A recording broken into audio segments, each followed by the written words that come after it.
പൗലോസ് മാർ ഗ്രിഗോറിയോസ് തിരുമേനിയുടെ അനുസ്മരണവുമായി ബന്ധപ്പെട്ടുകൊണ്ട് നടക്കുന്ന ഈ ഒരു ഡോക്യുമെൻ്ററിയിൽ ഈ ഒരു ദേവാലയത്തിന് തിരുമേനിയുടെ ആദ്യ കാലഘട്ടങ്ങളിൽ വളരെ ഒരു നല്ല തിരുമേനിയുടെ സ്നേഹം ആവോളം അനുഭവിച്ച ഒരു ദേവാലയം കൂടിയാണ് ഇതെന്ന് നമുക്ക് പറയുവാൻ സാധിക്കും. ദേവാലയത്തിൻ്റെ പേര് ആലുവ UC കോളേജിന് സമീപമുള്ള College Hill Saint Thomas Orthodox ദേവാലയമാണ്. ഇപ്പോൾ ഇവിടെ ഒരു 170 പേരോളം കൂടുന്നുണ്ട്. അന്ന് കാലഘട്ടങ്ങളിൽ ഒരു 25 ഫാമിലിയോളം ഉണ്ടായിരുന്ന ഒരു സാഹചര്യത്തിൽ അഭിവന്യ തിരുമനസിൻ വൈദികനായിട്ട് അതിനു മുൻപ് തന്നെ വളരെ കാലഘട്ടങ്ങൾ മുമ്പ് തന്നെ ഇവിടെ സമീപത്തുള്ള പോസ്റ്റ് ഓഫീസിൽ വർക്ക് ചെയ്യുകയും ഈ ദേവാലയവുമായി ചേർന്ന് നിൽക്കുകയൊക്കെ ചെയ്തിട്ടുണ്ട്. വൈദികനായതിനു ശേഷവും അഭിവന്യ തിരുമനസ് ഈ ദേവാലയത്തിൽ കടന്നു വന്നിട്ടുണ്ട്. തെയോഫിലോസ് തിരുമേനിയുടെ കാലഘട്ടങ്ങളിലൊക്കെയും ഈ ഭദ്രാസനത്തെ തെയോഫിലോസ് തിരുമേനി ഭരിച്ചിരുന്ന കാലഘട്ടങ്ങളിലൊക്കെയും ഈ ദേവാലയവുമായി ഏറെ ബന്ധപ്പെട്ട അഭിവന്യ തിരുമനസ് സ്നേഹവും വാത്സല്യവും ഒക്കെ ആവോളം അനുഭവിച്ച ഇവിടുത്തെ ഇടവക ജനങ്ങൾ ഇവിടെയുണ്ട്. This is the church where Father Paul Verghese, after being ordained as a priest, for the very first time he celebrated the Holy Eucharist. This is a church where his initial times as Paul Verghese and Father Paul Verghese, he worked extensively here. He used to take Bible classes, he used to work with the laities here, and this is the altar where he celebrated the very first Holy Eucharist.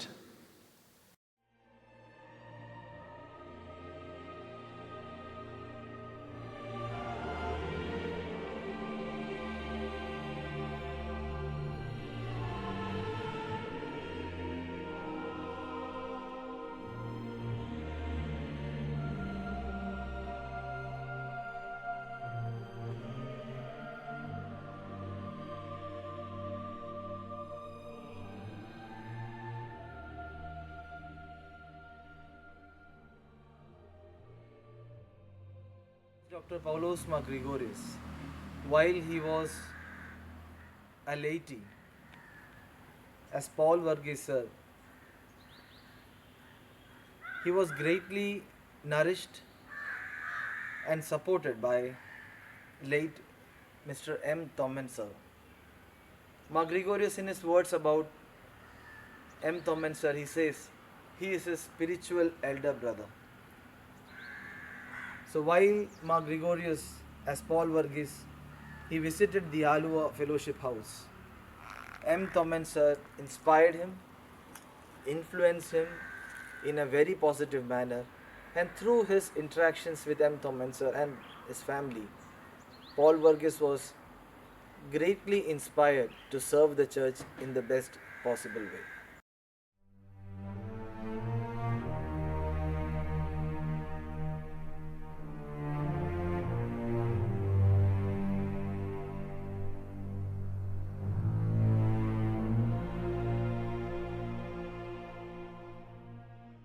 ഇത് നമ്മുടെ Aluva fellowship house. ഈ സ്ഥാപനം ഒരു 76 വർഷത്തെ പഴക്കമുണ്ട്. ഇതിൻ്റെ real founder എന്ന് പറയുന്നത് ഈ ആശയത്തിൻ്റെ ഫെലോഷിപ്പ് എന്ന ആശയത്തിൻ്റെ ഫൗണ്ടർ KC ചാക്കോ സാറാണ്. അദ്ദേഹം UC കോളേജ് 100 വർഷം മുമ്പ് സ്ഥാപിച്ചു. അതുകൂടാതെ ഇതിനടുത്തുള്ള Mahilalayam schools, settlement schools, rural medical mission, ഇതെല്ലാം അദ്ദേഹത്തിൻ്റെ കാലത്ത് അദ്ദേഹത്തിൻ്റെ പ്രവർത്തന ഫലമായിട്ട് അദ്ദേഹത്തിൻ്റെ സുഹൃത്തുക്കളും ചേർന്ന് സ്ഥാപിച്ചതാണ്. അപ്പോൾ ഈ ഫെലോഷിപ്പ് എന്ന് പറഞ്ഞാൽ ക്രിസ്ത്യൻ സഭകൾ, വിഭാഗങ്ങളെല്ലാം ചേർന്നെല്ലാം നടത്തണം. അതുകൊണ്ട് ഈ സ്ഥാപനങ്ങളിലെല്ലാം ബേസിക് ഭരണസമിതി എന്ന് പറയുന്നത് ഫെലോഷിപ്പാണ്. ഇവിടെ അതെ മഹിളാലയം, സെറ്റിൽമെൻറ്റ് എല്ലായിടത്തും UC കോളേജിലെ ഭരണസമിതി ഏറ്റവും സ്ട്രോങ് ഫെലോഷിപ്പാണ്. അപ്പോൾ ആ ആശയമാണ് ഇതിൻ്റെ അടിസ്ഥാനം.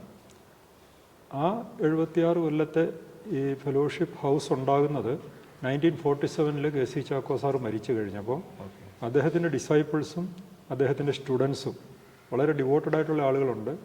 അവരെല്ലാം അന്ന് സമൂഹത്തിലെ ഏറ്റവും വലിയ VIPsമായിരുന്നു. ലോകം മുഴുവൻ അറിയപ്പെടുന്ന ആളുകളുണ്ട് അതിലെ. അവരെല്ലാവരും കൂടി ഒരുമിച്ച് ചേർന്നിട്ട് ആ ഫെലോഷിപ്പ് എന്ന ആശയം ഒന്ന് ഈ യാഥാർത്ഥ്യമാക്കിയതാണ് ആലുവ ഫെലോഷിപ്പ് ഹൗസ് അസോസിയേഷൻ.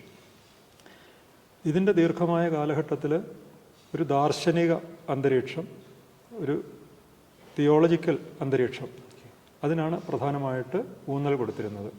അങ്ങനെ 1953 ആയപ്പോൾ അപ്പോൾ ഈ എം തൊമ്മൻ ഇതിൻ്റെ ഫൗണ്ടിങ് സെക്രട്ടറി ആയിട്ട് വർക്ക് ചെയ്യുകയാണ്. ഈ പ്രസ്ഥാനം മലങ്കര സഭയിൽ എല്ലായിടത്തും അറിയപ്പെട്ടു ഒരു ഫെലോഷിപ്പ് കേന്ദ്രം, ഒരു പ്രാർത്ഥനാ കേന്ദ്രമായിട്ട്. കാരണം ഈ കെ സി ചാക്കോ സാർ ഈ പ്രെയർ വാരിയർ ആയിരുന്നു. എപ്പോഴും പ്രാർത്ഥനയാണ്, മണിക്കൂറുകൾ. ആളുകൾ അവരുടെ പ്രശ്നങ്ങളും കൊണ്ട് വന്ന് എല്ലാവരും കൂടെ പ്രാർത്ഥിക്കും. അദ്ദേഹം അധികം സംസാരിക്കത്തില്ല, ഒരു പ്രെയർ സ്ലിപ്പ് എഴുതി കൊടുക്കും. അതായിരുന്നു അദ്ദേഹത്തിൻ്റെ പ്രത്യേകത.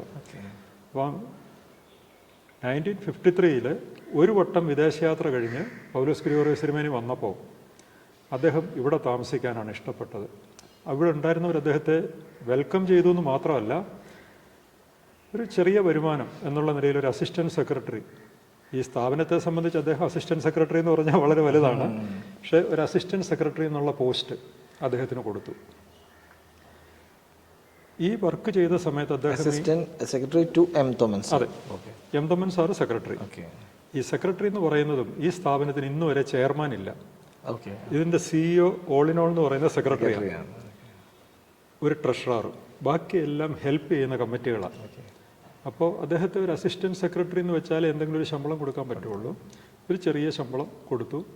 പക്ഷേ അദ്ദേഹം ഇവിടെ കഴിഞ്ഞ ചെറിയ കാലഘട്ടത്തിൻ്റെ പ്രത്യേകത, ഈ പ്രദേശത്തെ മുഴുവൻ ബൈബിൾ ക്ലാസ്സുകൾ ഈ എം തൊമ്മൻ സാറും ഈ പോൾ വർഗീസ്, അന്ന് അച്ഛനുമായിട്ടുള്ള തിരുമേനി ആയിട്ടില്ല, ആദ്യത്തെ വരവിൽ അദ്ദേഹമാണ് നയിച്ചിരുന്നത്. അത് ഭയങ്കരമായിട്ട് ആളുകൾ വെൽക്കം ചെയ്തു, അതിന് നല്ല പ്രാധാന്യം കിട്ടി. അങ്ങനെ വന്നു കഴിഞ്ഞാണ് അദ്ദേഹം രണ്ടാമത്തെ യാത്ര ചെയ്യുന്നത്. പക്ഷേ ഇതിനിടയ്ക്ക് ഇവിടുത്തെ പരിമിതികൾ മനസ്സിലാക്കിയിട്ട് ഇതിൻ്റെ നമ്മുടെ ലോക്കൽ ലുക്കൊന്ന് മാറ്റാൻ വേണ്ടി അദ്ദേഹത്തിൻ്റെതായ പല ഐഡിയാസും കൊണ്ടുവരിക മാത്രമല്ല, അദ്ദേഹത്തിൻ്റെ അമേരിക്കയിലുള്ള സുഹൃത്തുക്കളുടെ കയ്യിൽ നിന്ന് പണം ശേഖരിച്ചാണ് ഇതിൻ്റെ കേന്ദ്ര ഓഫീസ് കെട്ടിടം പണിതത്. അപ്പം അങ്ങനെ നല്ല കാര്യങ്ങൾ ചെയ്ത് അദ്ദേഹം പോയി. രണ്ടാമത്തെ വരവെന്ന് പറയുന്നത് 1956 അതൊരു പ്രശ്നം ഉള്ള സമയമായിരുന്നു. അതായത് അദ്ദേഹം തിരിച്ചു വന്നപ്പോൾ മൂന്നാമത്തെ കാതോലിക്ക ബാവ കല്ലേശ്ശേരി ബാവായിക്ക് അദ്ദേഹത്തെ അങ്ങ് ഭയങ്കരമായിട്ട് ഇഷ്ടപ്പെട്ടു, ഒരു വൈദികനാക്കണം എന്ന് തീരുമാനിച്ചു. പക്ഷെ അദ്ദേഹം 2 ടെനുവർ എത്യോപ്യയിൽ വർക്ക് ചെയ്തപ്പോൾ അവിടുത്തെ ചക്രവർത്തി ഹെയ്ലി സെലാസി അദ്ദേഹത്തെ എത്യോപ്യയിൽ തന്നെ നിർത്തണമെന്ന് വെച്ചു. കാരണം എത്യോപ്യൻ ഭാഷ അംഹാരിക്കിൻ്റെ ഗ്രാമർ ബുക്ക് ഉണ്ടാക്കി കൊടുത്ത ഇദ്ദേഹമാണ്. അവിടെ മുതലുള്ള ഉറപ്പുണ്ട്. അപ്പോൾ അതിന് ഈവൻ ഒരു മന്ത്രിയുടെ മകളെ കൊണ്ട് കെട്ടിച്ചിട്ട്, ഒരു തെറ്റിദ്ധാരണയുണ്ട് രാജാവിൻ്റെ മകളെ കൊണ്ട് കെട്ടിക്കാനാണ്, അങ്ങനെയല്ല, ഒരു മന്ത്രിയുടെ മകളെ കൊണ്ട് കെട്ടിച്ച് അവിടെ നിർത്തി അവിടത്തുകാരനാക്കണം എന്ന് തീരുമാനിച്ചു. അത് അദ്ദേഹത്തിന് താല്പര്യമില്ലായിരുന്നു. പക്ഷെ ഏറ്റവും അതിശയം, ഇത് പറയാൻ വേണ്ടി ഹെയ്ലി സെലാസി ഇന്ത്യൻ സന്ദർശനം നടത്തി ദേവലോകത്ത് കാതോലിക്ക ബാവ തിരുമേനിയെ കണ്ട് പറഞ്ഞു. അപ്പോൾ ബാവ പറഞ്ഞു അതും നല്ലതാണ്, എനിക്ക് ഇദ്ദേഹത്തെ ഒരു വൈദികനാക്കണമെന്നുണ്ട്, അതും നല്ലതാണ്, പുള്ളി പോയി പ്രാർത്ഥിച്ച് തീരുമാനിക്കട്ടെന്ന് പറഞ്ഞു. അന്ന് വീണ്ടും അദ്ദേഹം ഇവിടെ വന്നു. പക്ഷേ പ്രാർത്ഥിച്ചൊരു തീരുമാനം എടുത്ത് ഇപ്പോൾ പോകാമെന്ന് തീരുമാനിച്ച് അങ്ങനെയാണ് വീണ്ടും പോകുന്നത്. പക്ഷെ ആ പോയി എന്ന് പറഞ്ഞാലും കുറച്ച് നാൾ എത്യോപ്യയിൽ നിന്ന് കഴിഞ്ഞിട്ട് പിന്നെ അദ്ദേഹം വീണ്ടും പഠനത്തിനായിട്ടൊക്കെ പോയി. പിന്നുള്ള വരവിലാണ് അദ്ദേഹത്തെ വൈദികനായിട്ടും ബിഷപ്പായിട്ടും ഒക്കെ രൂപപ്പെടുത്തുന്നത്.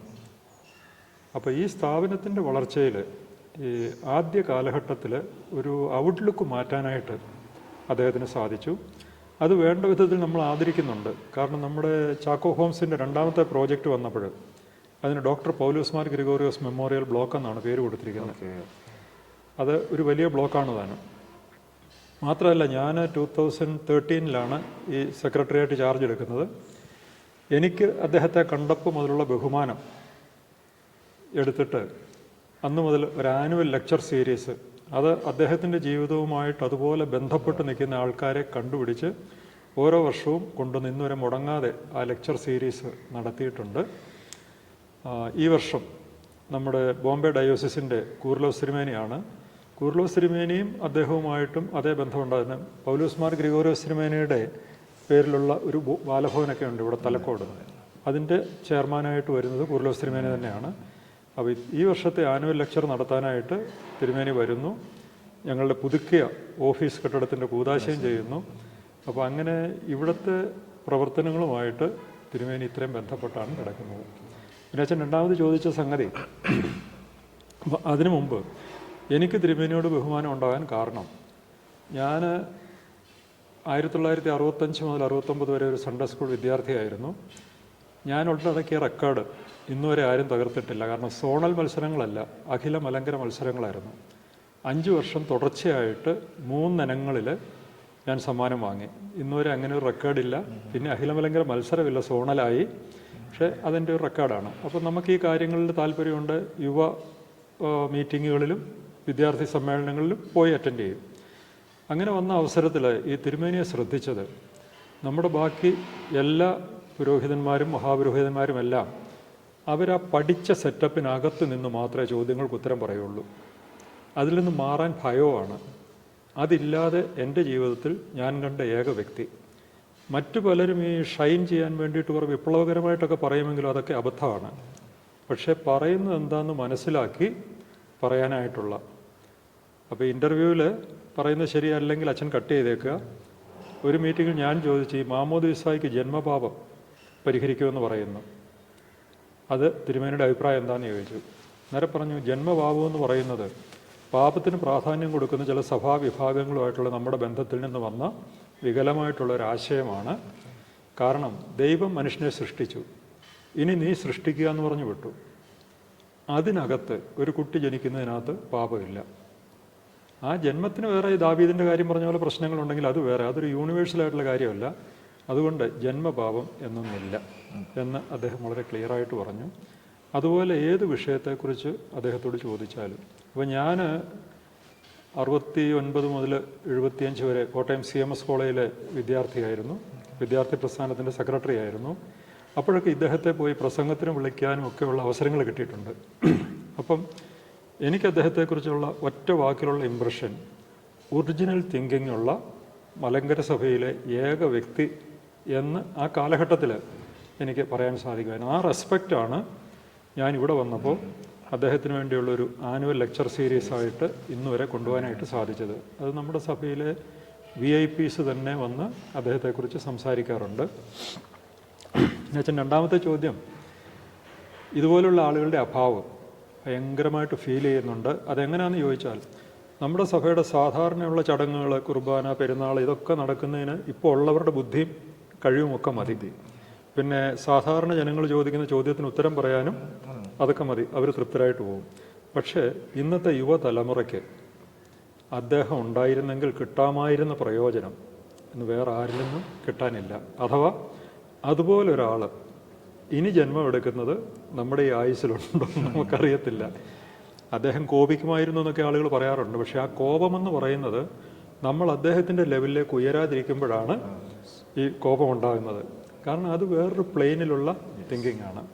അപ്പോൾ തീർച്ചയായിട്ടും ഈ നമ്മൾ ഈ നികത്താനാവാത്ത വിടവെന്ന് പറയുന്ന ഒരു വിടവ് അദ്ദേഹം ആദ്യമായിട്ട് ഇന്ത്യയിൽ വന്നപ്പോഴും ഇന്ന് നമ്മൾ മഹാരഥന്മാരായി ആദരിക്കുന്ന പല ആളുകളും അദ്ദേഹത്തെ തടഞ്ഞു നിർത്താൻ നോക്കി. എന്താ കാര്യം വെച്ചാൽ ഇദ്ദേഹം വന്നു കഴിഞ്ഞാൽ അവരുടെ വില പോകും, എക്സിസ്റ്റൻസ്.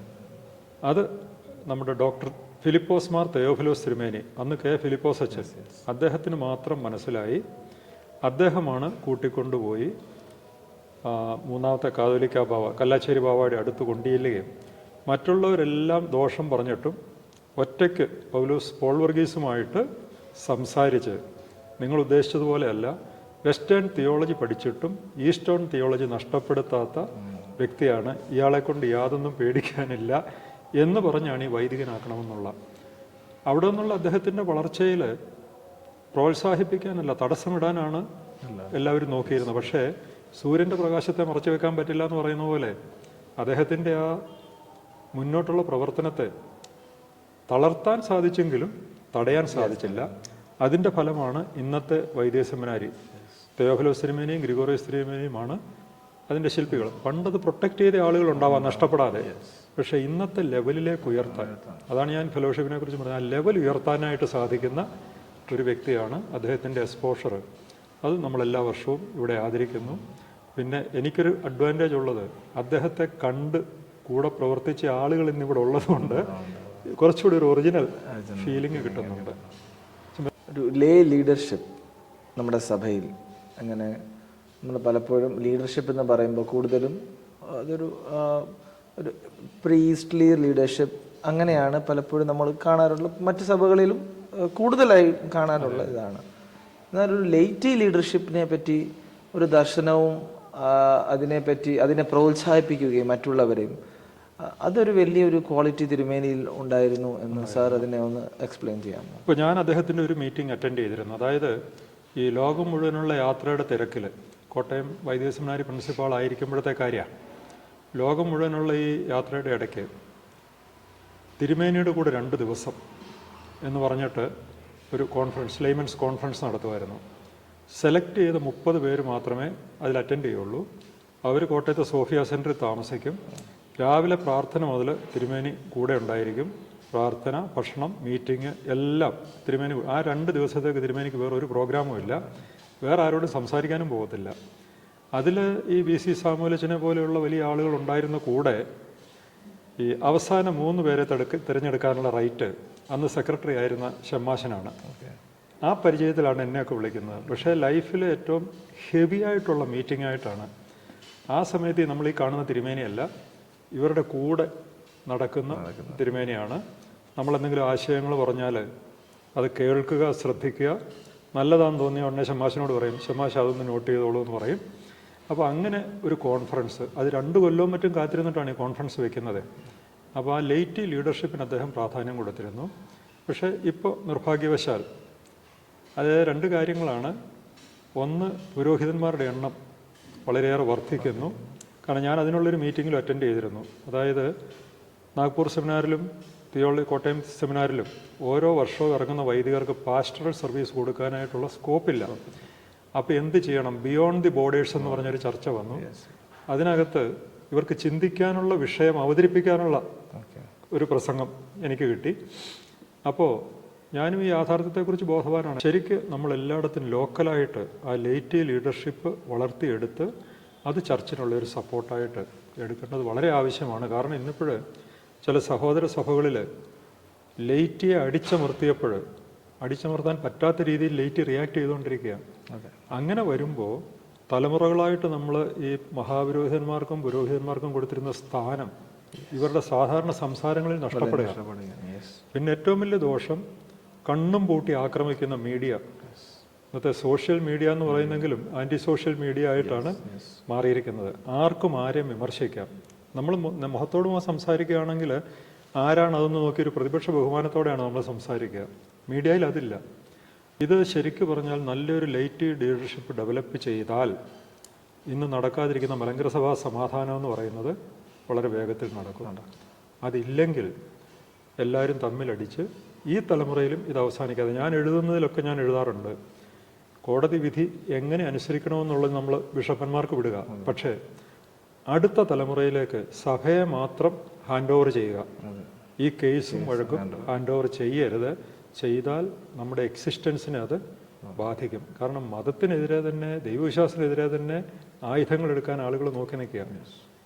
അപ്പോൾ അതുകൊണ്ട് ലേറ്റ് ലീഡർഷിപ്പ് പ്രൊമോട്ട് ചെയ്ത് വൈദികരെയും ബിഷപ്പന്മാരെയും സപ്പോർട്ട് ചെയ്യുന്ന രീതിയിൽ, ഇപ്പോൾ അടിച്ചമർത്തുന്ന രീതിയിലല്ല, സപ്പോർട്ട് ചെയ്യുന്ന രീതിയിൽ തീർച്ചയായിട്ടും. കാരണം ലേറ്റിയാണ് നമ്മുടെ വിശ്വാസികളെന്ന് പറയുന്നത്. അതൊരു ആഗ്രഹമുണ്ട് അങ്ങനെ സംഭവിക്കണമെന്ന്. അച്ഛനെ മുൻകൂട്ടി പരിചയമൊന്നും ഇല്ലായിരുന്നു.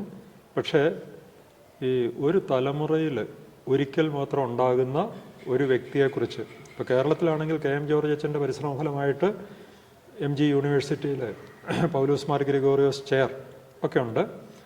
അതുപോലെ ജോയ്സ് തോട്ടക്കാട് അദ്ദേഹത്തിൻ്റെ ലേഖനങ്ങളും പ്രസംഗങ്ങളും ഒക്കെ സംഗ്രഹിച്ച് ബുക്കുകളാക്കുകയും ഗ്രിഗോറിയൻ സൊസൈറ്റി എന്നുള്ള പേരിൽ ഇങ്ങനെയൊക്കെയുള്ള എഫർട്ടിൽ ഇന്നത്തെ വിഷ്വൽ മീഡിയയിൽ ഇത് പുറത്തേക്ക് വരണമെങ്കിൽ അച്ഛനെ പോലെ ആരെങ്കിലും ഒരാൾ, ഇപ്പോൾ സത്യം പറഞ്ഞാൽ ഒരു ഇൻ്റർവ്യൂവിനുള്ള ഒരുക്കമൊന്നും എനിക്കുണ്ടായിരുന്നില്ല. ഞാൻ വന്നതിന് കാരണം ഇത്രയും വലിയ ഒരാളെക്കുറിച്ച് പറയാനൊരവസരം കിട്ടുന്നത്. അപ്പോൾ ആ അവസരം ഉണ്ടാക്കി അച്ഛനെ ചെയ്യുന്ന പ്രവൃത്തി 100% അപ്രീഷിയേറ്റ് ചെയ്യുന്നു.